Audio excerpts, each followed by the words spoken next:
"Refill the glass, and do not speak," the man said without even looking at her, his voice smooth but dismissive, like she was part of the furniture rather than a person standing inches away, and Naomi Brooks paused for just half a second, the crystal bottle of red wine steady in her hand as the soft, golden light from the chandelier reflected across the polished table, catching the edges of expensive watches, tailored suits, and quiet arrogance. And around that table sat men and women who moved millions of dollars with a signature, who spoke in low, confident tones about risk and leverage and timing, their words flowing over one another as if nothing outside their conversation existed, not the servers, not the room, not even the silence that followed moments like this. And Naomi stepped forward without a word, just as instructed, her posture composed, her movements precise as she poured the wine into a glass that had already been half full, the deep red liquid catching the light as it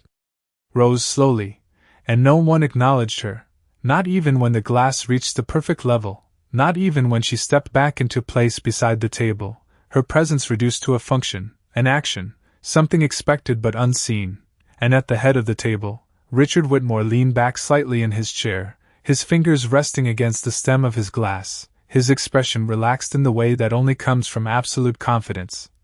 The kind built over years of winning, of controlling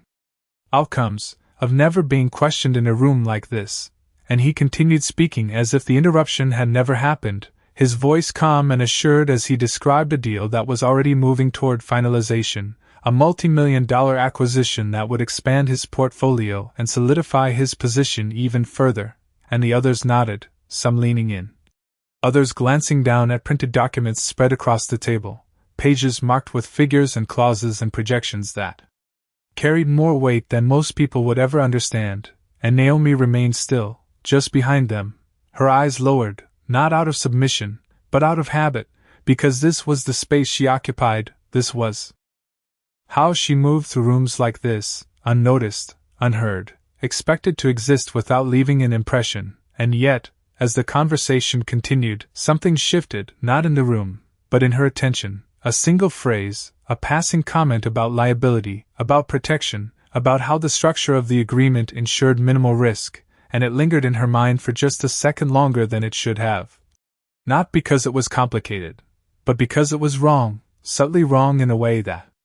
most people would miss, hidden beneath layers of legal language designed to appear secure while doing the opposite. And Naomi's hand tightened slightly around the tray she was holding, not enough for anyone to notice, but enough for her to feel it, because she recognized that pattern, that kind of clause. She had seen it before, studied it, understood how easily it could be overlooked when people trusted the structure more than the detail. And still she said nothing, because that was not her role, that was not what she was here to do. And across the table someone laughed softly, making a passing remark about how everything had been reviewed, how the lawyers had already cleared it, how there was nothing left to question. And Richard gave a small nod, satisfied, his gaze drifting briefly toward Naomi for the first time, not with curiosity, not with recognition, but with the same detached expectation, as if to remind her of her place without needing to say it again. And Naomi lowered her eyes once more, her expression calm, controlled, but her mind no longer quiet, because the more they spoke, the clearer it became, the mistake sitting right there in plain sight, buried just deep enough to be missed. And the room, filled with quiet confidence and expensive certainty, moved steadily toward a decision that no one at that table realized was about to cost them everything. Naomi did not move right away, not because she was unsure, but because she had learned that moments like this required stillness before action. And the tray in her hand remained perfectly balanced as the conversation at the table continued without pause, numbers flowing into projections, projections turning into certainty, and certainty settling into quiet agreement. And yet the detail she had noticed did not fade, it stayed sharp, precise, like a line that refused to blur no matter how many words were layered over it. And she shifted her weight slightly, just enough to ease the pressure in her stance, her eyes still lowered but her awareness fully engaged, because she understood exactly what they were discussing, not in fragments, not in guesses, but in structure, in meaning, in consequence. And that understanding had not come from this room, it had come from nights spent studying documents far less polished than these, from textbooks she had borrowed and returned, from lectures she had once attended before life had redirected her path, and for a brief moment, those memories surfaced, not as regret, but as clarity, reminding her that what she was hearing now was not beyond her, not unfamiliar. And that realization settled quietly inside her as the voices at the table grew more confident, more certain, each person reinforcing the idea that the deal was secure, that the protections were in place, that the risk had been accounted for, and Naomi felt the contrast between their certainty and what she knew, not as a challenge, not as a desire to interrupt, but as a quiet tension that existed entirely within her. And across the table, Richard reached for the document, his fingers brushing against the edge of the page as he prepared to move the discussion forward, to finalize what had already been decided in his mind. And someone beside him made a brief comment about timing, about how delays would only complicate things, and there were nods, subtle, confident, reinforcing the momentum that had built in the room, and Naomi took a small step back, as if preparing to leave, as if her role in this moment had already ended, but the thought did not follow through, because the detail remained, unmoved, undeniable. And she could feel it now, not as hesitation, but as responsibility. Quiet but persistent, and her grip on the tray loosened slightly, her fingers relaxing as she shifted her focus from the object in her hands to the table itself, to the page that lay open under the warm light, and though she did not raise her eyes fully, she allowed herself to see just enough, the layout, the structure, the placement of the clause she had recognized, and it confirmed what she already knew, the language subtle but clear, transferring responsibility in a way that no one at that table seemed to have acknowledged, and for a moment, the room felt smaller, not physically, but in the way that everything inside it seemed to narrow toward that single point, that single line of text. That had gone unnoticed, and Naomi exhaled slowly, her breath controlled, steady, because she understood what speaking would mean, not just breaking the silence, but stepping outside the role that had been assigned to her, crossing a boundary that had already been made clear, and yet the weight of what she knew did not disappear, it did not allow her to simply walk away, and as Richard lifted his pen slightly above the document, preparing to move forward, the quiet certainty in the room reached its peak, and Naomi remained where she was, still, composed, but no longer detached, because the moment had shifted, and whether anyone else realized it or not, something important was about to change. The pen did not touch the paper yet, but the intention was already there, suspended in the space between decision and action, and Naomi could see it clearly, not just the movement of Richard's hand, but the certainty behind it, the confidence that nothing had been missed, that everything had been accounted for, and around the table the others leaned in slightly, their attention narrowing, their focus fixed on the final step that would close the conversation and turn it into something permanent, something binding, and the room itself seemed to hold that moment, the soft lighting, the quiet hum of the air, the faint clink of glass settling into stillness, all of it framing a decision that felt inevitable to everyone except the one person who was not meant to be part of it, and Naomi felt that contrast more sharply now, the difference between being present and being included, between seeing and being heard. And for a brief second she allowed herself to consider stepping away completely. 2. Let the moment pass as it was meant to return to the role that had been defined for her the moment she entered the room. But the thought did not settle, it did not hold, because the detail she had recognized did not fade, it remained precise, undeniable, a quiet truth that existed regardless of whether anyone acknowledged it, and her breathing slowed slightly, not out of hesitation, but out of focus. As she shifted her weight just enough to ground herself, the tray in her hands now steady. In a different way, no longer something to hold on to, but something to set aside, and she moved carefully, placing it on a nearby surface without drawing attention, the motion smooth, controlled, blending into the background of the room as if it had always been part of the scene, and still no one looked at her, not really, their attention fixed on the document, on the numbers, on the outcome they had already accepted. And Richard's hand lowered just slightly, the pen now closer to the page, the final step approaching with quiet certainty, and that was when Naomi lifted her gaze, not fully, not abruptly, but enough to align herself with the moment, her eyes moving from the floor to the edge of the table, to the document that lay open under the warm light, and for the first time since she had entered the room, she allowed herself to exist within it, not as a presence to be ignored, but as someone who had seen something that mattered, and the shift was subtle, almost invisible, but it changed everything for her, because it meant choosing to step beyond the boundary that had been set, choosing to act not because she had been invited, but because she understood the consequence of staying silent. And still, she did not speak immediately. She waited, just long enough to be certain, just long enough to let the weight of the moment settle completely. And as Richard's pen hovered above the page, the room reaching that quiet peak of expectation, Naomi took a single step forward, not hurried, not hesitant, but deliberate, and though no one had called for her, though no one had acknowledged her presence even now, she was no longer standing outside the moment, she was part of it, whether they realized it or not, and the space between silence and speech narrowed to a single point, a single breath, as the decision hung there, waiting to be completed, and Naomi stood ready, not to interrupt, not to challenge, but to say exactly what needed to be said.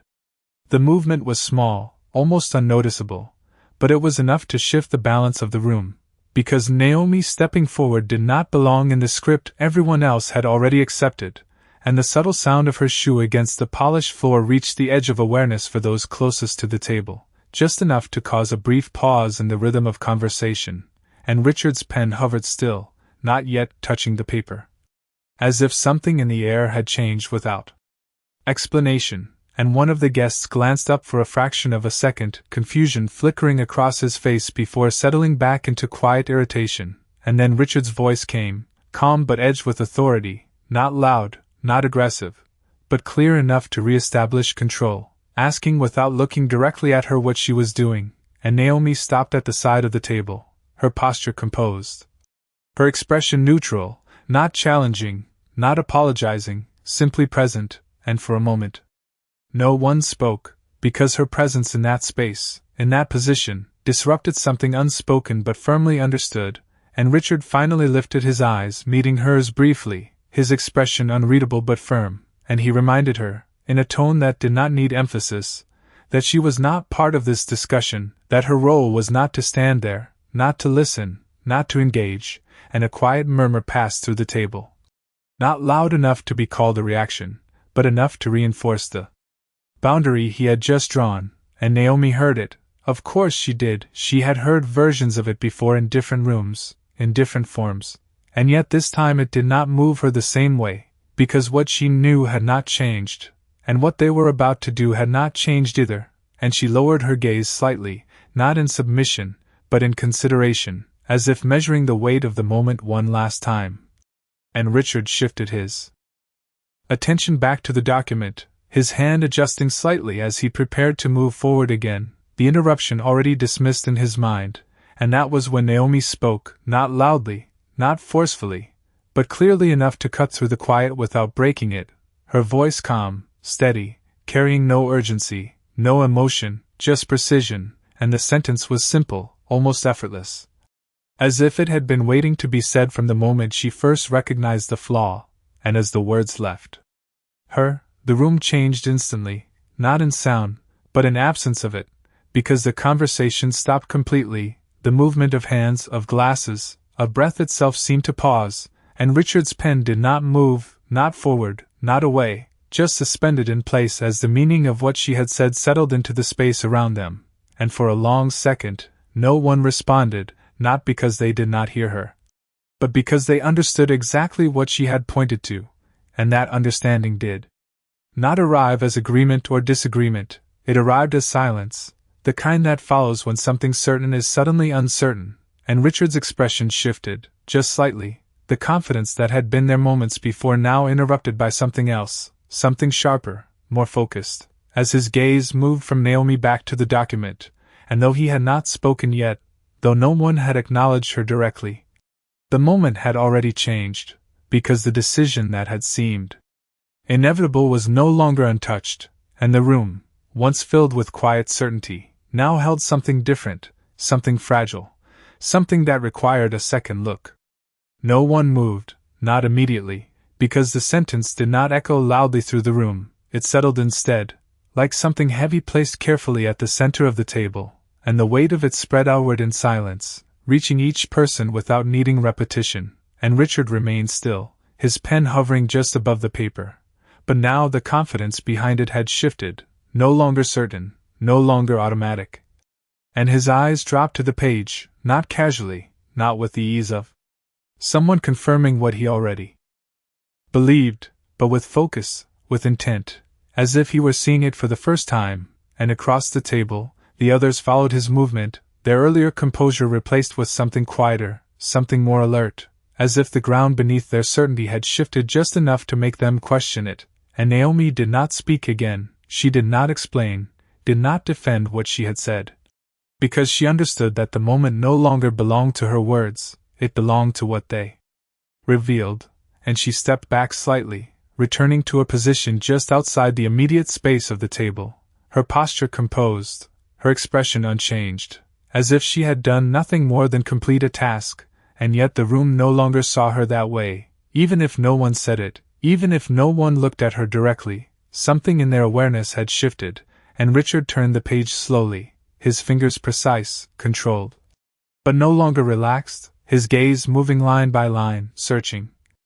confirming, and the silence stretched, not empty, but filled with attention, every person at the table waiting without speaking, because the outcome was no longer assumed, it was being discovered. And after a few long seconds, Richard's hand stopped, his eyes fixed on a section near the bottom of the page, and the change in his expression was subtle, almost imperceptible, but it was there, the slight tightening of his jaw, the narrowing of his focus, the recognition of something that had been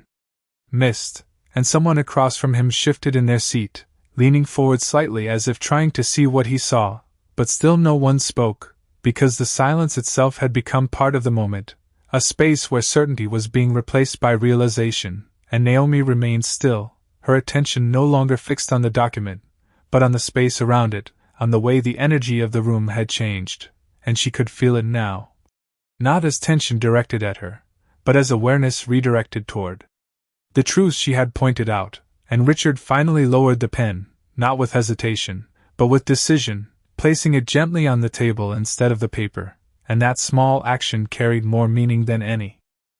words he could have spoken, because it acknowledged what had just happened without needing to say it, and he leaned back slightly in his chair, his gaze still on the document, but his posture no longer defined by control, and the others began to exchange brief glances, quiet, uncertain, as if recalibrating their understanding of the situation, and Naomi turned her attention back to the tray she had set aside, lifting it with the same calm precision she had carried from the beginning, her movements unchanged, her presence steady, and yet nothing in the room felt the same, because what had been invisible had just been seen, and what had been dismissed had just altered the course of everything. The room did not return to conversation, not right away, because the silence had changed its meaning. It was no longer the absence of sound, it was presence, awareness, something that held everyone in place as they recalculated what they thought they knew, and Richard remained still for a moment longer, his eyes lingering on the document before he finally looked up, not toward the others, but toward Naomi. And the shift in that glance was subtle but undeniable. It was no longer dismissive, no longer passing over her as if she were invisible. It paused, it acknowledged, and though he did not speak immediately, that brief moment carried weight, because it marked a change in how he saw her, and Naomi did not react to it. She did not hold his gaze, she simply continued her movement, lifting the tray with steady hands, adjusting her posture as she prepared to step away, her role returning outwardly to what it had always been. And yet the space she occupied in the room had already shifted, and the others began to move slightly, small adjustments in their seats, quiet exchanges of glances that carried more meaning than words, because the certainty that had defined the evening was no longer intact, and Richard finally spoke, not loudly, not with the authority that had filled the room earlier, but with a measured tone that suggested something else, something closer to recognition, and he asked a simple question, directed at no one and everyone at once, whether anyone else had seen that clause before, and the answers did not come immediately. Because the question itself changed the dynamic, it opened a space where certainty had once been closed, and one of the guests leaned forward, scanning the page again, another reached for a copy of the document, and the room began to shift from confidence to analysis, from assumption to verification, and Naomi stepped back fully now, returning to the edge of the room. Her presence quiet once more, but not unnoticed, not entirely. Because even as the conversation resumed in a different tone, more cautious, more precise, there were brief glances in her direction, subtle, almost reluctant, as if acknowledging her without wanting to make it explicit, and Richard remained focused on the document, but something in his posture had changed, the ease replaced with attention, the certainty replaced with consideration, and after a few moments, he closed the file gently, not abruptly, not as a rejection, but as a pause, and that action spoke clearly enough, because it delayed what had seemed inevitable, and in that delay was an unspoken acknowledgement that the decision needed to be reconsidered, and the others followed his lead, their voices quieter now, their words more measured, and Naomi moved toward the side table, placing the tray down with the same care she had shown from the beginning, her movements consistent, unchanged, as if nothing had happened. And yet everything had, because the room no longer held her at the same distance, no longer treated her as something that existed only in the background, and though no one said it directly, though no apology was offered, the shift was there, in the way the conversation slowed, in the way attention sharpened, and in the way Richard, for the first time that evening, did not dismiss what had come from someone he had not expected to listen to, and the silence that followed was not empty. It was deliberate, a space where understanding was still forming, and Naomi remained within it, steady, composed, not seeking recognition, but no longer invisible. The shift did not reverse, it deepened, settling into the structure of the room in a way that no one could ignore. Because once something unseen becomes visible, it cannot return to being invisible again, and Richard sat there with the closed file in front of him, his fingers resting lightly on the cover, no longer moving with the confidence that had defined him earlier, but with a stillness that suggested something else, something quieter, more deliberate, and when he finally spoke again, his voice carried a different weight, not authority, not dismissal, but consideration, and he asked for the document to be reviewed again, not later, not by someone else, but now, in the room, in front of everyone, and that request alone confirmed what no one had yet said out loud, that the certainty they had built the evening on was no longer intact, and the others responded quickly, papers shifting, pages turning, voices lower now, more focused, as they retraced what had already been assumed correct, and Naomi remained where she was, near the edge of the room, her posture unchanged, her attention no longer fixed on the table, but aware of it, aware of the shift she had created without stepping back into it, and as the minutes passed, the tone of the room continued to evolve, questions replacing statements, pauses replacing confidence, and then it happened, not dramatically, not loudly, but clearly enough for everyone to recognize. One of the guests stopped turning pages, his hand resting on the document as his eyes fixed on a specific line, and he read it again, more carefully this time, his expression tightening just slightly, and then he looked up, not at Richard, but at the others, as if confirming what he had just seen, and the realization moved through the table without needing to be spoken, because it was there, in the way their attention sharpened, in the way their postures shifted forward, in the way silence returned but with a different meaning, no longer uncertain, but confirmed, and Richard opened the file again. His movements slower now, more precise, as he turned directly to the section Naomi had referenced, and this time he did not skim, he read, line by line, word by word, and the flaw revealed itself fully, not hidden anymore, not protected by assumption, but clear in its implication, transferring responsibility in a way that could not be ignored, and for a long second, no one spoke, because there was nothing to argue, nothing to reinterpret, the truth of it stood on its own, and Richard leaned back slightly, exhaling in a way that was almost imperceptible, but enough to mark the moment, because it carried with it the recognition that he had missed something, something critical. Something that would have changed everything if it had gone unnoticed, and his gaze lifted again, this time not scanning the room, not searching for validation, but finding Naomi, and the look was different now, no longer passing, no longer dismissive, it held, it acknowledged, and though he did not speak her name, though he did not address her directly, the recognition was there, unmistakable, and Naomi did not respond to it outwardly. She did not shift, did not step forward. She simply remained as she had been, steady, composed, allowing the moment to exist without claiming it, and the room, once defined by hierarchy and assumption, now held something else, something quieter, something more honest, as the realization settled fully into place, and nothing about the evening would continue the way it had been planned. The room did not erupt into reaction, it settled deeper into itself, as if everyone present understood that what had just been uncovered did not require noise to confirm its impact, and Richard remained still for a moment longer, his gaze fixed on the page before him, not searching anymore, not questioning, but absorbing the full weight of what had nearly been missed, and when he finally closed the document again, the gesture was slower, more deliberate, as if marking a boundary between what had been assumed and what was now known, and he placed both hands lightly on the table, not as a display of control, but as a way of grounding himself in the moment, and then he spoke, his voice calm, measured, carrying none of the earlier dismissal, but instead something quieter, more intentional, as he acknowledged that the agreement would not move forward as planned, that it required revision, that it had not been as secure as they believed, and no one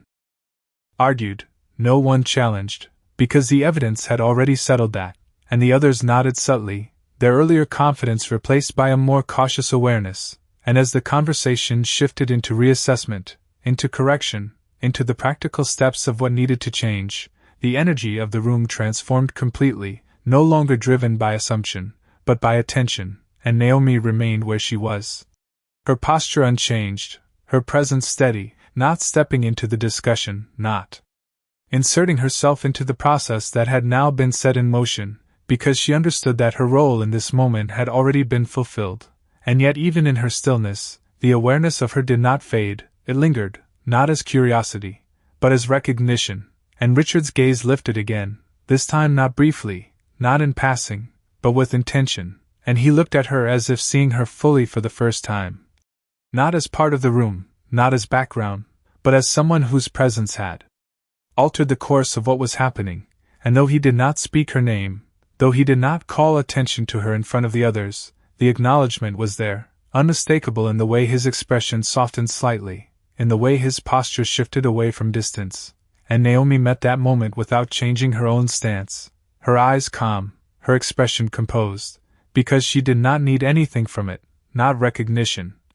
not validation, not even gratitude, and that quiet self-possession carried its own weight, its own strength, and as the others continued to review the document, adjusting, discussing, recalculating, the evening moved forward in a different direction entirely, one shaped not by certainty, but by awareness, and in that shift, the space Naomi occupied was no longer invisible, even if no one spoke it aloud, and the room, once defined by hierarchy and distance,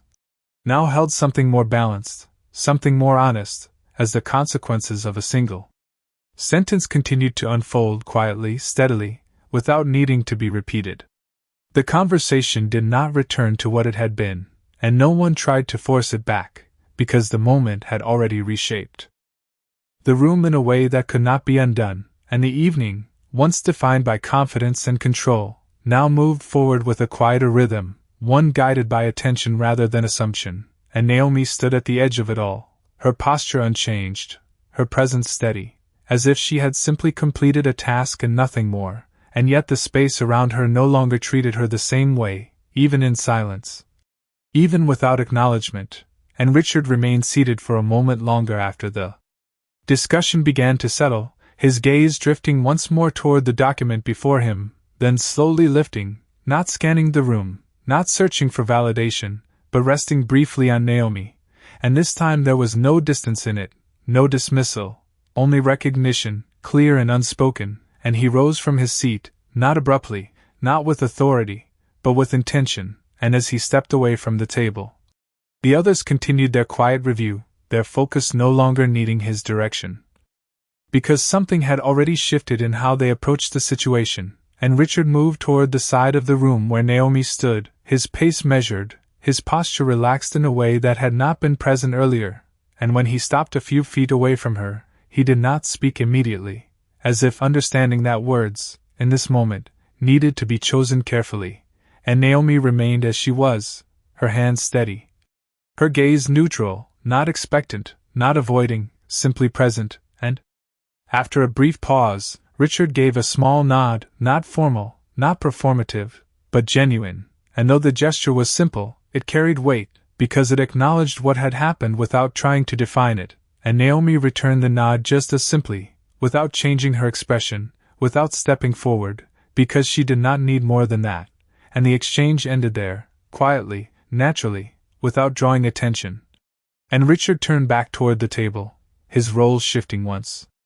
more, but now grounded in something different, something more aware, and Naomi lifted the tray again, her movements as precise as they had been at the beginning of the evening, stepping back into the flow of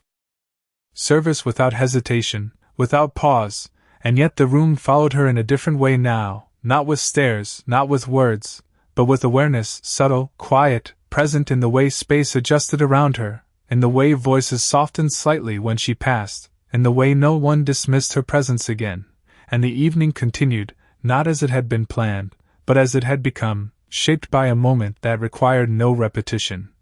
No explanation, only memory, and as the lights dimmed slightly, and the city beyond the windows settled into night, Naomi moved through the room with the same calm rhythm, unchanged, steady, while behind her, the weight of what she had said remained, not in the air, but in the understanding it had created, and no one spoke of it again, because they did not need to, and in that quiet, in that final stillness, the difference between being ignored and being seen had already been decided.